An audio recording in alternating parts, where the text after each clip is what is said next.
Hello नमस्कार साथीहरू। आज मैले कम्युनिकेसन सञ्चारबाट चाहिँ केही एमसीक्यू लिएर आएको छु। सुरुदेखि अन्त्यसम्म हेरेर साथ दिनु होला है साथीहरू। अनि साथीहरूले यो क्विज भिडियोलाई चाहिँ सकेसम्म धेरै ग्रुपमा सेयर गर्नु होला र यदि नयाँ साथीहरू हुनुहुन्छ भने सब्स्क्राइब, लाइक, सेयर गर्न पनि नबिर्सनु होला साथीहरू।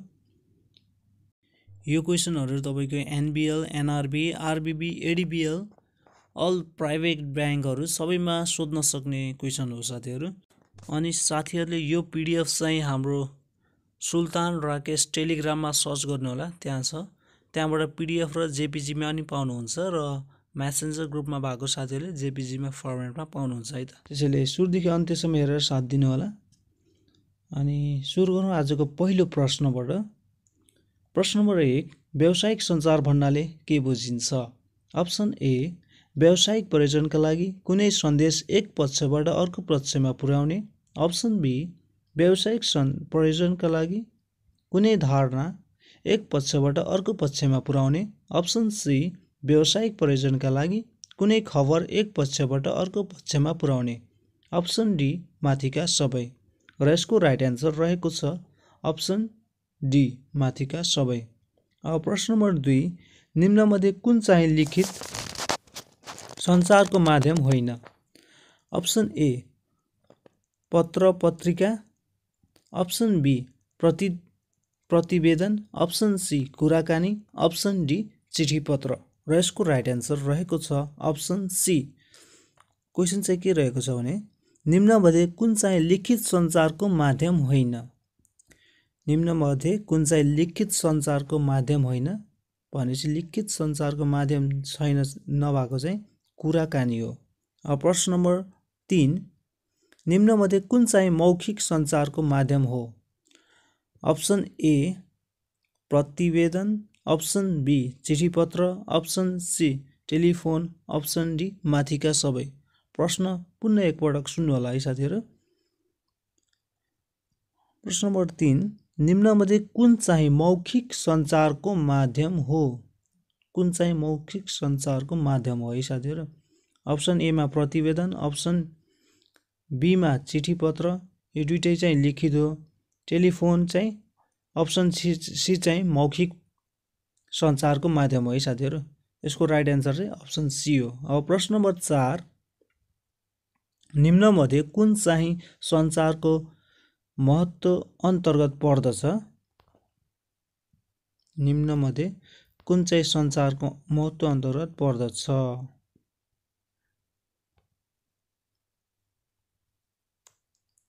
अप्सन ए, शीघ्र निर्णय। अप्सन बी, व्यावसायिक कार्यको आधार। अप्सन सी, प्रभावकारी नियन्त्रण। अप्सन डी, माथिका सबै। प्रश्न फेरि एकपटक सुन्नु होला है साथीहरू। प्रश्न नम्बर 4, निम्नमध्ये कुन चाहिँ सञ्चारको महत्त्व अन्तर्गत पर्दछ? अप्सन ए, शीघ्र निर्णय। अप्सन बी, व्यावसायिक कार्यको आधार। अप्सन सी, प्रभावकारी नियन्त्रण। अप्सन डी, माथिका सबै। र यसको राइट एन्सर रहेको छ अप्सन डी, माथिका सबै चाहिँ सञ्चारको महत्त्व अन्तर्गत पर्दछ। अब प्रश्न नम्बर 5, तपाईले 5 को एन्सर चाहिँ आफैले दिनुपर्ने छ साथीहरू। प्रश्न नम्बर 5, संस्था र संस्था बाहिरका पक्षबीच हुने सूचना तथा विचारको आदान प्रदान सञ्चार भनिन्छ। अप्सन ए, आन्तरिक। अप्सन बी, बाह्य। अप्सन सी, अनौपचारिक। अप्सन डी, औपचारिक। यसको राइट एन्सर चाहिँ साथीहरूले दिनुपर्ने छ है त। एन्सर कमेन्ट गर्नु होला लाइभ च्याट बक्समा 30 सेकेन्ड्स भित्र। संस्था र संस्था बाहिरका पक्षबीच हुने सूचना तथा विचारको आदान प्रदान सञ्चार भनिन्छ। आदान प्रदानलाई केलाई चाहिँ सञ्चार भनिन्छ साथीहरू? अप्सन ए, आन्तरिकलाई भनिन्छ कि? अप्सन बी, बाह्यलाई भनिन्छ कि? अप्सन सी, अनौपचारिकलाई भनिन्छ कि? अप्सन डी, औपचारिकलाई भनिन्छ। र यसको राइट एन्सर रहेको छ अप्सन बी, बाह्यलाई चाहिँ संस्था र संस्था बाहिरका पक्षबीच हुने सूचना तथा विचारको आदान प्रदानलाई बाह्य सञ्चार भनिन्छ। अब प्रश्न नम्बर 6, यसको राइट एन्सर पनि तपाईले दिनुपर्ने छ साथीहरू। निम्नमध्ये कुन चाहिँ स्रोतको आधारमा गरिएको सञ्चारको वर्गीकरण हो? प्रश्न पुनः एकपटक सुन्नु होला है साथीहरू। निम्नमध्ये कुन चाहिँ स्रोतको आधारमा गरिएको सञ्चारको वर्गीकरण हो? अप्सन ए बाह्य सञ्चार, अप्सन बी औपचारिक सञ्चार, अप्सन सी अनौपचारिक सञ्चार, अप्सन डी ठाडो सञ्चार। प्रश्न नम्बर 6 पुनः एकपटक सुन्नु होला है साथीहरू। निम्नमध्ये कुन चाहिँ स्रोतको आधारमा गरिएको सञ्चारको वर्गीकरण हो? अप्सन ए बाह्य सञ्चार, अप्सन बी औपचारिक सञ्चार, अप्सन सी अनौपचारिक सञ्चार, अप्सन डी ठाडो सञ्चार। र यसको राइट एन्सर रहेको छ अप्सन ए बाह्य सञ्चार। प्रश्न नम्बर 7,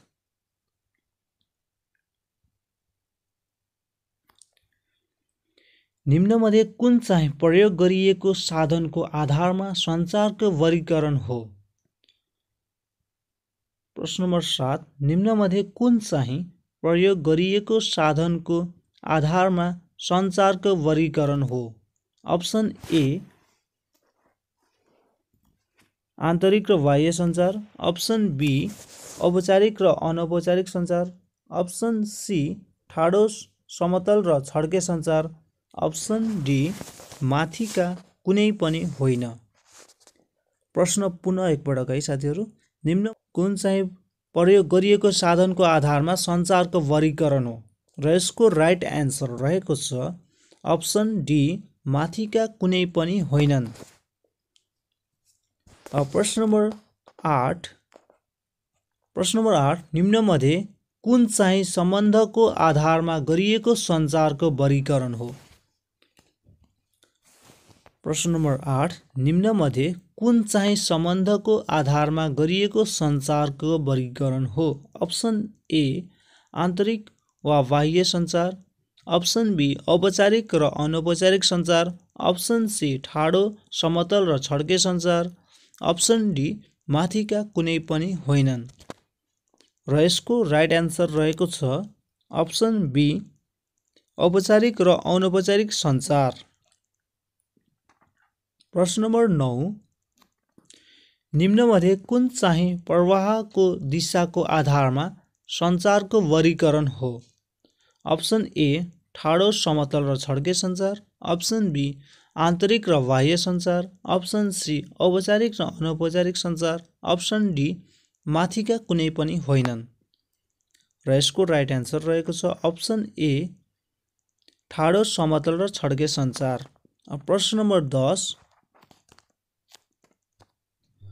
नम्बर 10, प्रवाहको दिशाको आधारमा सञ्चारलाई कति प्रकारमा वर्गीकरण गर्न सकिन्छ? अप्सन ए 3 प्रकारमा, अप्सन बी 2 प्रकारमा, अप्सन सी 5 प्रकारमा, अप्सन डी 6 प्रकारमा। र यसको राइट एन्सर रहेको छ अप्सन ए 3 प्रकारमा। प्रश्न नम्बर 11, संस्थामा तलबाट माथि र माथिबाट तल तलबाट माथि र माथिबाट तलतिर प्रवाह हुने सञ्चारलाई के भनिन्छ? अप्सन ए समतल सञ्चार, अप्सन बी छड्के सञ्चार, अप्सन सी औपचारिक सञ्चार, अप्सन डी माथिका कुनै पनि होइनन्। र यसको उत्तम विकल्प रहेको छ अप्सन डी माथिका कुनै पनि होइनन्। प्रश्न नम्बर 12, सङ्गठनमा जुनसुकै तह वा श्रेणीका असमान पदमा कार्यरत कर्मचारीहरूको बीचमा हुने सञ्चारको प्रवाहलाई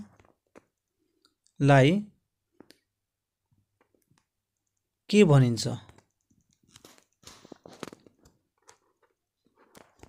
अप्सन ए छड्के सञ्चार, अप्सन बी समतल सञ्चार, अप्सन सी ठाडो सञ्चार, अप्सन डी अधोमुखी सञ्चार। र यसको राइट एन्सर रहेको छ अप्सन ए छड्के सञ्चार। प्रश्न नम्बर 13, सङ्गठनको संरचना अनुसार माथिबाट तलतिर प्रवाह हुने सञ्चारलाई के भनिन्छ? क्वेसन पुनः एकपटक सुन्नु होला है साथीहरू। संगठनको संरचना अनुसार माथिबाट तलतिर प्रवाह हुने सञ्चारलाई के भनिन्छ? अप्सन ए ऊर्ध्वमुखी सञ्चार, अप्सन बी अधोमुखी सञ्चार, अप्सन सी समतल सञ्चार, अप्सन डी छड्के सञ्चार र यसको राइट एन्सर रहेको छ अप्सन बी अधोमुखी सञ्चार। प्रश्न नम्बर 14 यसको एन्सर पनि तपाईँले दिनुपर्ने छ साथीहरू। संगठनात्मक संरचनाको तहमा कार्यरत कर्मचारीहरू बीच हुने सूचनाहरू विचारको आदान प्रदानलाई के भनिन्छ? अप्सन ए औपचारिक सञ्चार, अप्सन बी छड्के सञ्चार, अप्सन सी समतल सञ्चार, अप्सन डी मौखिक सञ्चार र यसको राइट एन्सर रहेको छ अप्सन सी समतल सञ्चार। प्रश्न नम्बर 15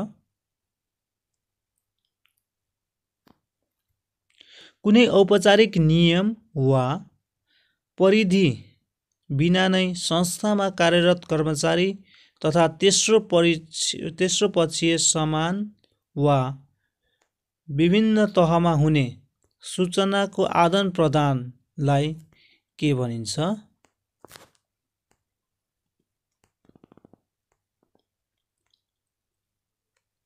अप्सन ए औपचारिक सञ्चार भनिन्छ, अप्सन बी बाह्य सञ्चार, अप्सन सी मौखिक सञ्चार, अप्सन डी माथिका कुनै पनि होइनन्। प्रश्न नम्बर 15 कुनै औपचारिक नियम वा परिधि बिना नै संस्थामा कार्यरत कर्मचारी तथा तेस्रो पक्षीय समान वा विभिन्न तहमा हुने सूचनाको आदान प्रदानलाई के भनिन्छ? अप्सन ए औपचारिक सञ्चार, अप्सन बी बाह्य सञ्चार, अप्सन मौखिक सञ्चार, अप्सन डी माथिका कुनै पनि होइनन् र यसको राइट एन्सर रहेको छ अप्सन डी माथिका कुनै पनि होइनन्। प्रश्न नम्बर 16 निम्नमध्ये कुन चाहिँ सूचनाको आन्तरिक स्रोत अन्तर्गत पर्दछ? प्रश्न नम्बर 16 निम्नमध्ये कुन चाहिँ सूचनाको आन्तरिक स्रोत अन्तर्गत पर्दछ? अप्सन ए बजार सर्वेक्षण, option B email, option C पत्र पत्रिका तथा पुस्तक, अप्सन डी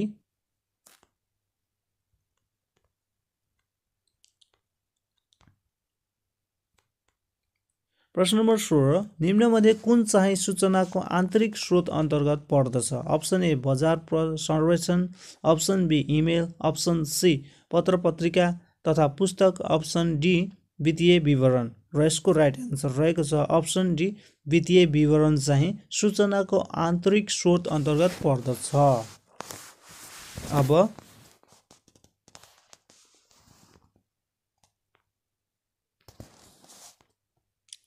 प्रश्न नम्बर 17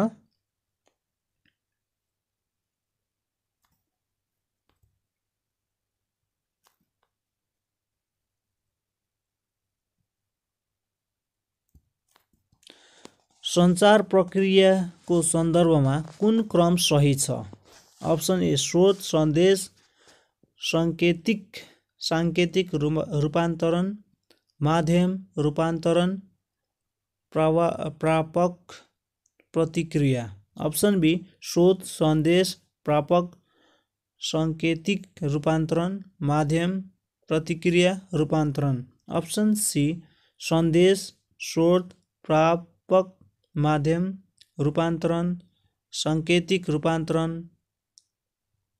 प्रतिक्रिया, अप्सन डी प्रापक प्रतिक्रिया माध्यम साङ्केतिक रूपान्तरण सन्देश स्रोत र यसको राइट एन्सर रहेको छ अप्सन ए स्रोत सन्देश साङ्केतिक रूपान्तरण माध्यम रूपान्तरण प्रापक प्रतिक्रिया।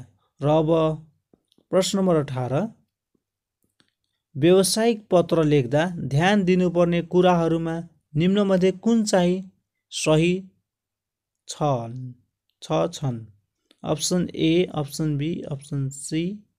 अप्सन ए रहेको छ पत्रमा संक्षिप्त विषय उल्लेख गर्नुपर्दछ। अप्सन बी पत्रमा सान्दर्भिक कुराहरू मात्र लेख्नु पर्दछ। अप्सन सी पत्रको विषय हेरी सम्बन्धित सबै ठाउँमा आवश्यकता अनुसार बोधार्थ वा कार्यार्थ उल्लेख गर्नुपर्दछ। अप्सन डी पत्रमा सकेसम्म सरल वाक्यहरू प्रयोग गर्नुपर्दछ र यसको राइट एन्सर रहेको छ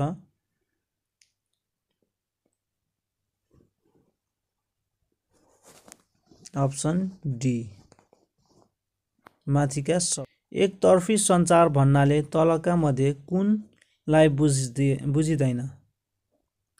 option A television, option B telephone, option C सूचना पार्टी, option D cinema.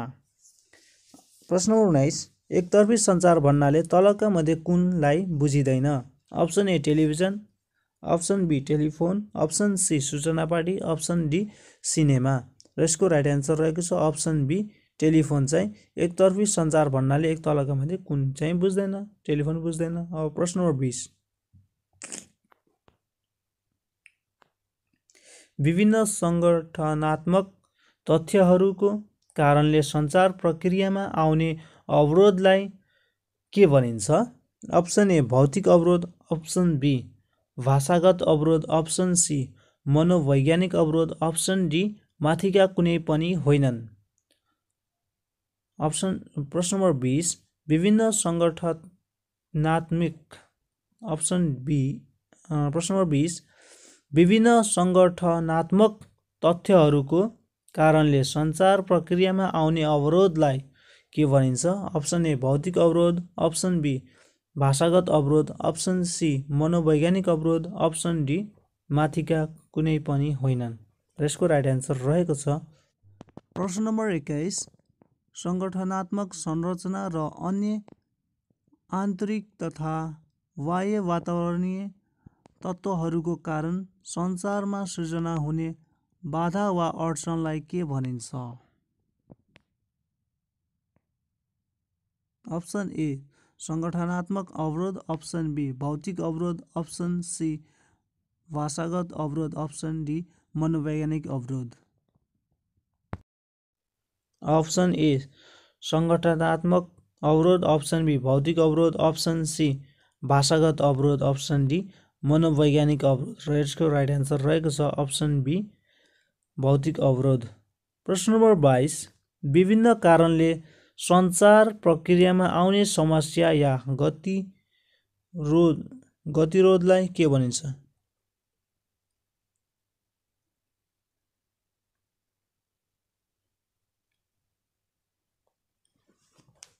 Option A सञ्चार विच्छेद, अप्सन बी सञ्चारका अवरोध, अप्सन सी सञ्चार समस्या, अप्सन डी माथिका कुनै पनि होइनन्।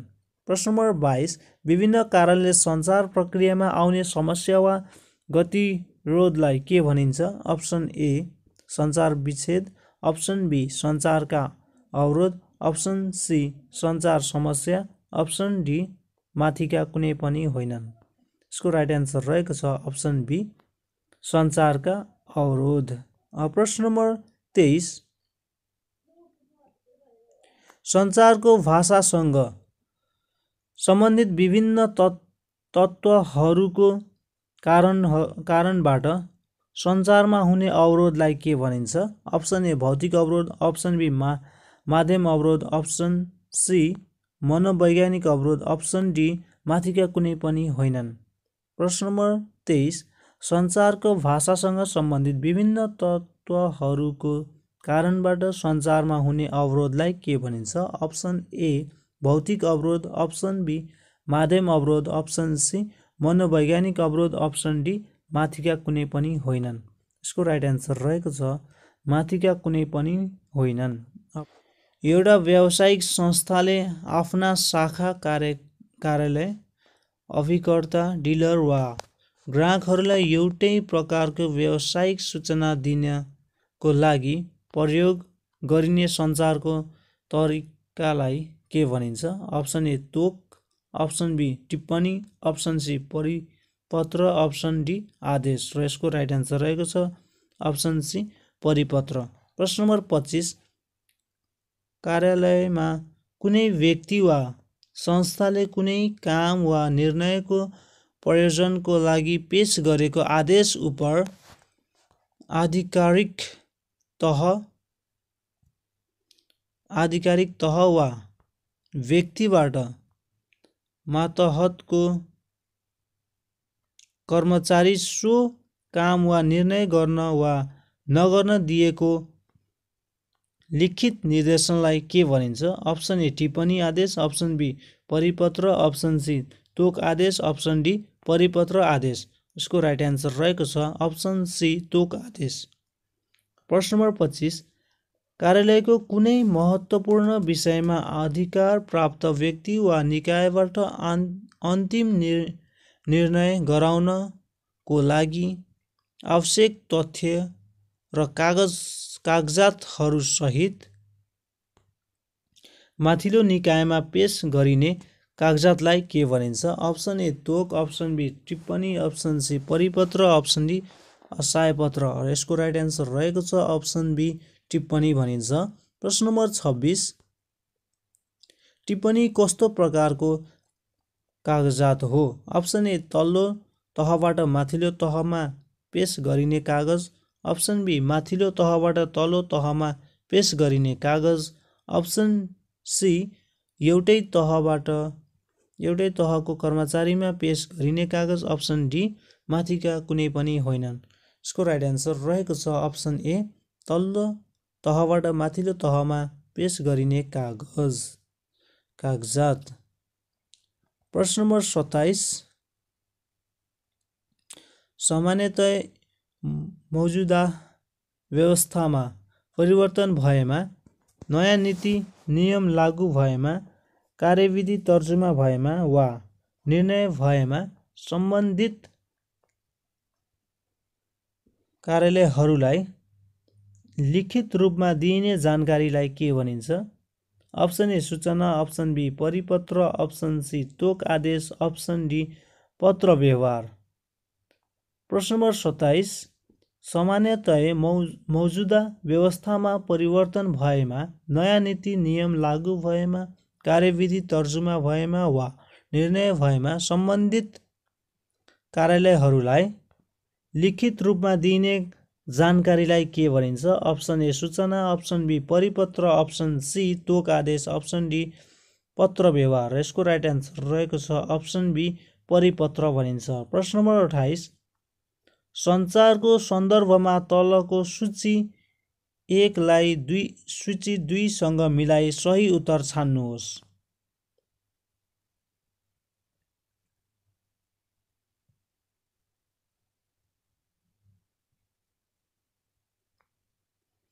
अप्सन ए भौतिक अवरोध, अप्सन बीमा चाहिँ सङ्गठनिक अवरोध, अप्सन सी भाषागत अवरोध, अप्सन डी मनोवैज्ञानिक अवरोध। यो चाहिँ कुनसँग चाहिँ मिल्छ है त? समूह सूची 1 लाई सूची 2 सँग मिलाउनु होला है साथीहरू। र यसको राइट एन्सर रहेको छ option be AA B3 C4 D2 भनेदेखि चाहिँ भौतिक अवरोध चाहिँ पद भिन्नता र बी को चाहिँ सङ्गठनिक अवरोध चाहिँ मौसमी प्रतिकूलता, सी को चाहिँ भाषागत अवरोध चाहिँ गलत बुझाइ, डी को मनोवैज्ञानिक अवरोध चाहिँ जटिल शब्द। अब नेक्स्ट क्वेसन प्रश्न नम्बर 29 परिपत्रको सन्दर्भमा तलको कुन कथन गलत छन्? अप्सन ए परिपत्र सामान्यतः एउटै विषयमा धेरैलाई जानकारी गराउँदा प्रयोग हुन्छ। अप्सन बी परिपत्र माथिल्लो निकायबाट तल्लो निकायमा पठाइन्छ।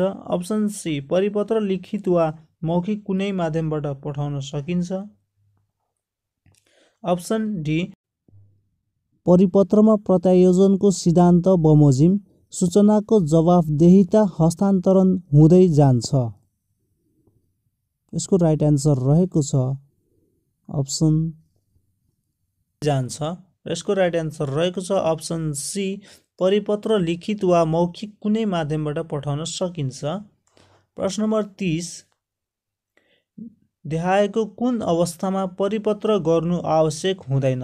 अप्सन ए, विधानमा परिमार्जन भएमा। अप्सन बी, नयाँ नीतिगत निर्णय भएमा। अप्सन सी, तल्लो तहबाट सुझाव सङ्कलन गर्नु परेमा। अप्सन डी, नयाँ कार्यविधि तर्जुमा भएमा। प्रश्न नम्बर 30, देखाएको कुन अवस्थामा परिपत्र गर्नु आवश्यक हुँदैन? अप्सन ए, विधानमा परिमार्जन भएमा। अप्सन बी, नयाँ नीतिगत निर्णय भएमा। अप्सन सी, तल्लो तहबाट सुझाव सङ्कलन गर्नु परेमा। अप्सन डी, नयाँ कार्यविधि तर्जुमा भएमा। र यसको राइट एन्सर रहेको छ अप्सन सी, तल्लो तहबाट सुझाव सङ्कलन गर्नु परेमा। प्रश्न नम्बर 31, कार्यालय टिप्पणी किन तयार पारिन्छ? अप्सन ए, तल्लो निकायमा जानकारी दिन। अप्सन बी, निकायकर्ता समक्ष राय सुझाव प्रस्तुत गर्न सहायकलाई निर्देशन दिन। अप्सन डी, व्यवस्थापन समक्ष गुनासो पोख्न। प्रश्न नम्बर 31, कार्यालय टिप्पणी किन तयार पारिन्छ? अप्सन ए, तल्लो निकायमा जानकारी दिन। अप्सन बी, निर्णयकर्ता समक्ष राय सुझाव प्रस्तुत गर्न। अप्सन सी, सहायकलाई निर्देशन दिन। अप्सन डी, व्यवस्थापन समक्ष गुनासो पोख्न। र यसको राइट एन्सर रहेको छ अप्सन बी, निर्णयकर्ता समक्ष राय सुझाव प्रस्तुत गर्न चाहिँ कार्यालय टिप्पणी तयार पारिन्छ। अब प्रश्न नम्बर 32, टिप्पणीलाई अङ्ग्रेजीमा के भनिन्छ? टिप्पणीलाई अङ्ग्रेजीमा के भनिन्छ? Option A, note. Option B, memo. Option C, slip. Option D, order. यो सबै साथीहरूले मिलाउनु पर्ने हो है। टिप्पणीलाई अङ्ग्रेजीमा के भनिन्छ? Option A, note. Option B, memo. Option C, slip. Option D, order. र यसको राइट एन्सर रहेको छ प्रश्न नम्बर 32 को राइट एन्सर चाहिँ अप्सन बी, मिमो भनिन्छ टिप्पणीलाई अङ्ग्रेजीमा। प्रश्न नम्बर 33, सूचना प्रविधिको कमजोरी सञ्चारको कुन प्रकारको अवरोध हो? प्रश्न नम्बर 33, सूचना प्रविधिको कमजोरी सञ्चारको कुन प्रकारको अवरोध हो? अप्सन ए, भौतिक अवरोध। अप्सन बी, मनोवैज्ञानिक अवरोध। अप्सन सी, प्राविधिक अवरोध। अप्सन डी, सङ्गठनात्मक अवरोध। प्रश्न नम्बर 33, प्राविधिक कमजोरी सञ्चारको कुन प्रकारको अवरोध हो? अप्सन ए, भौतिक अवरोध। अप्सन बी, मनोवैज्ञानिक अवरोध। अप्सन सी, प्राविधिक अवरोध। अप्सन डी, सङ्गठनात्मक अवरोध। र यसको राइट एन्सर रहेको छ अप्सन डी, सङ्गठनात्मक अवरोध। प्रश्न नम्बर 34, संस्थाले आफ्नो मातहतका विभाग वा शाखाहरूलाई कुनै काम गर्न वा नगर्न दिएको लिखित आदेशलाई के भनिन्छ? अप्सन ए, सूचना। अप्सन बी, परिपत्र। अप्सन सी, तोक आदेश। अप्सन डी, टिप्पणी। प्रश्न नम्बर 34, संस्थाले आफ्नो मातहतका विभाग वा शाखाहरूलाई कुनै काम गर्न वा नगर्न दिएको लिखित आदेशलाई के भनिन्छ? अप्सन ए, सूचना। अप्सन बी, परिपत्र। अप्सन सी, तोक आदेश। अप्सन डी, टिप्पणी। र यसको राइट एन्सर रहेको छ अप्सन बी, परिपत्र भनिन्छ। ल आज यति नै प्रश्न रहेको छ है साथीहरूले यो पिडिएफ पाउनको लागि चाहिँ तपाईँले यो भिडियोको डिस्क्रिप्सन बक्समा गएर टेलिग्रामको लिङ्कमा क्लिक गर्नु होला र त्यहाँबाट पाउन सक्नुहुन्छ है त, सुल्तान राकेश टेलिग्राम च्यानलबाट। हस् त, थ्याङ्क्स फर वाचिङ साथीहरू। भोलि पनि यसरी नै जोइन हुनु होला साथीहरू है त।